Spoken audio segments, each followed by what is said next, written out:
This may or may not surprise you, but my favorite car that I drove was the Ferrari 12 Cilindri, which is Italian for 12-cylinder. And I love this car because it's really polarizing.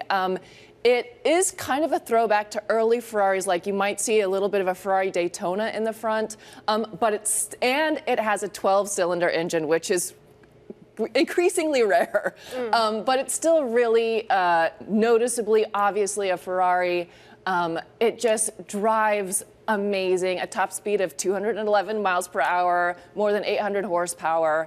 A good combination inside of, there are some really advanced screens, but there are also some buttons and knobs that I still like to be able to work when I'm inside. So a really nice combination of everything. And an interesting tactile experience, it sounds like. Exactly, which is key. I personally, I love a screen, but I also want buttons and knobs, and the 12-cylinder Ferrari really combined all of those nice things. So I can't relate to either of you because I haven't touched a lot of these cars and probably never will. But you have a good car. I do have a good car. I drive a Genesis. Cool. Yeah, GV70. Amazing. Amazing. Got very good reviews. Yeah, it's pretty nice. I love the grille. But I also do love trucks. And you also have a truck on this list, so let's talk about it. Yeah, so this Ford F-250 King Ranch, it's about $75,000, which is actually pretty affordable for some of the bigger, nice trucks. I mean, usually they're over $100,000. And it's the diesel, right? And it's the diesel, which, again, I love. And maybe we're sounding a little bit old world in this age of EVs. I'm talking about a 12-cylinder and a diesel engine.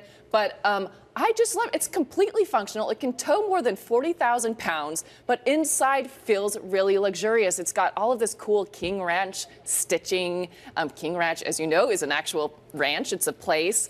And I just kind of like great visibility, very comfortable, rugged, but it's got some nice touches for those of us who like the finer things in life. And over 1,000 pound-feet of torque. That's, yeah, I think that sounds serious. like a lot. It'll hammer down. I mean, even Matt would love that truck. I definitely do. I want to show you a couple charts. Please.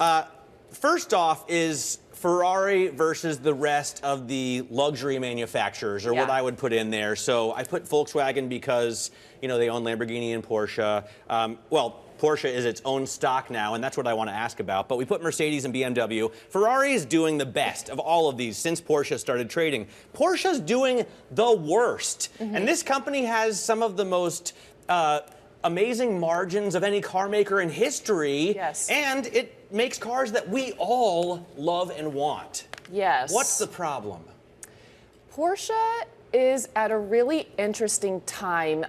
It has had a decade of dominance, and now is going through a real sort of maybe philosophical struggle about where it's headed with electric vehicles. And I think that is causing a ripple effect throughout the rest of the company. Let's not forget EVs have really been a challenge for VW, which still owns Porsche, controls Porsche in a way. And that is affecting a lot of Porsche's production, delivery discipline. It's having a ripple effect, and I think maybe that's what we're seeing in this chart. Ferrari has not felt in the same way, and let's talk. I mean, Ferrari has far smaller volumes, so it's a different animal. And even higher margins. Completely. By the way, we were showing the company video of the presentation for the GT which Hannah drove in, I believe, somewhere exotic in Spain. Yes. And it had like a hybrid turbocharger and gearbox. It's all very complicated. Sounds very fancy and complicated. It's fancy, and it's interesting that Porsche is really trying to hold back the 911 from going fully electric. The hybrid's a concession, but no full EV yet for the 911. All right. It's unfortunately all that we have time for. I know. We didn't even get to ask about what you hated, but we'll have to tell have you you back. But I'll tell you what, the good news there is we actually made a podcast episode about that. Yeah. So, you know, you should come on and talk about your Genesis. I have some things to say. I don't know. We'd love to hear if you have pet peeves. I love a good pet peeve. she has electric truck experience. I do. So she's Cybertruck? driven. Not the Cybertruck. I'm a little bit obsessed with it. I feel like maybe you don't like it. No, it was actually better than I thought it was. That's another thing that I drove this year.